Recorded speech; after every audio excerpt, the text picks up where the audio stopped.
ദൈവത്തിൻ്റെ തിരുനാമത്തിന് മഹത്വം ഉണ്ടാകട്ടെ. കർത്താവിൽ പ്രിയ സഹോദരങ്ങളെ, വേൾഡ് ടു വേൾഡ് ടെലിവിഷൻ്റെ ആഭിമുഖ്യത്തിൽ നടത്തപ്പെടുന്ന ബൈബിൾ ക്രൗൺ പ്രതിദിന പ്രശ്നോത്തരിയിലേക്ക് നിങ്ങളെല്ലാവരെയും കർത്തൃനാമത്തിൽ സ്വാഗതം ചെയ്യുന്നു. നമ്മുടെ ഇന്നലത്തെ ചോദ്യം, ഉദരരോഗത്തിൻ്റെ ശമനത്തിനായി അല്പം വീഞ്ഞ് കുടിച്ചുകൊള്ളുവാൻ പൗലോസ് ആരോടാണ് പറഞ്ഞത്? ഉത്തരം, തീമോത്തിയോസിനോടാണ് പൗലോസ് അല്പം വീഞ്ഞ് തീമോത്തിയോസിൻ്റെ ഉദരരോഗ ശമനത്തിനായിട്ട് കുടിക്കുവാൻ പറഞ്ഞത്. 1 തീമോത്തിയോസ് 5-ാം അധ്യായം 3-ാം വാക്യത്തിൽ നമുക്കത് കാണുവാനായിട്ട് കഴിയും. ഇന്നലത്തെ വിജയി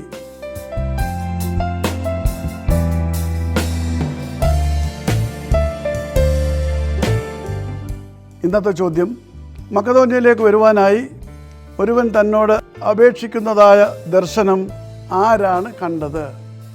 ചോദ്യം ഞാൻ ആവർത്തിക്കുകയാണ്.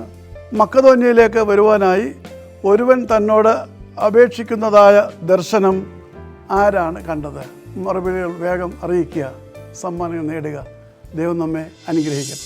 താഴെ കൊടുത്തിരിക്കുന്ന വാട്സാപ്പ് നമ്പറിൽ നിങ്ങളുടെ ഉത്തരങ്ങൾ അയയ്ക്കുക.